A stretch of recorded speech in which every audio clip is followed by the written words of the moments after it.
คนคนหนึ่งตัวน้อยนิดเดียวแต่น่ารักเท่าจักรวาลยิ้มของเจ้าที่พัดปิวลมและแหวนตามดอกไม้ฟ้าสีเทาก็เปลี่ยนสดใสเป็นหุ้งสีงามเมื่อหลังฝนเปรียบดังจิตรกรแต่งเติมสีสันให้โลกนี้มันสดใสจะเป็นดังภูผาแม่น้ำกว้างใหญ่ที่ใจขาดบ่ได้เลยเปิดคล้องเอาไว้ในยามที่เมื่อยล้าหมดกำลังใจคอยอยู่บนนี้บ่ไกลเพียงเจ้าขอมาจับมือไว้บอกว่าชีวิตจะเป็นอย่างใดเจ้ายังสดใสดังดอกไม้ที่มีความสุข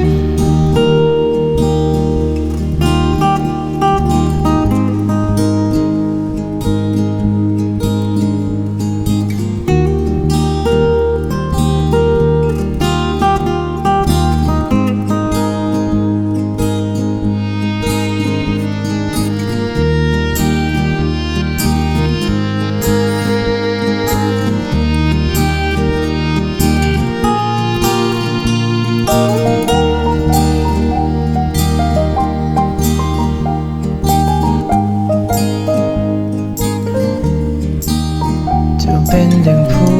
ผาแม่น้ำกว้างใหญ่ที่ใจขาดบ่ได้เลยเปิดคล้องเอาไว้ในยามที่เมื่อยล้าหมดกำลังใจคอยอยู่วันนี้บ่ไกลเพียงเจ้าขอมาจับมือไว้บอกว่าชีวิตจะเป็นอย่างใดเจ้ายังสดใสดังดอกไม้ที่มีความสุ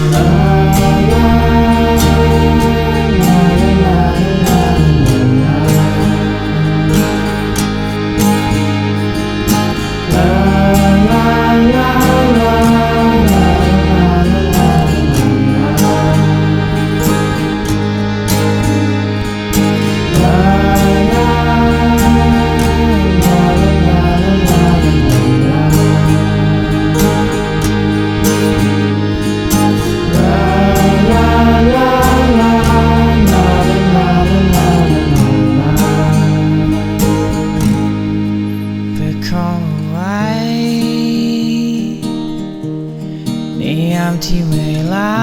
หมดกำลังใจคอยอยู่บนนี้บ่ไกลเพียงเจ้าขอมาจับมือไว้บอกว่าชีวิตจะเป็นอย่างใดเจ้ายังสดใสดังดอกไม้ที่มีความสุข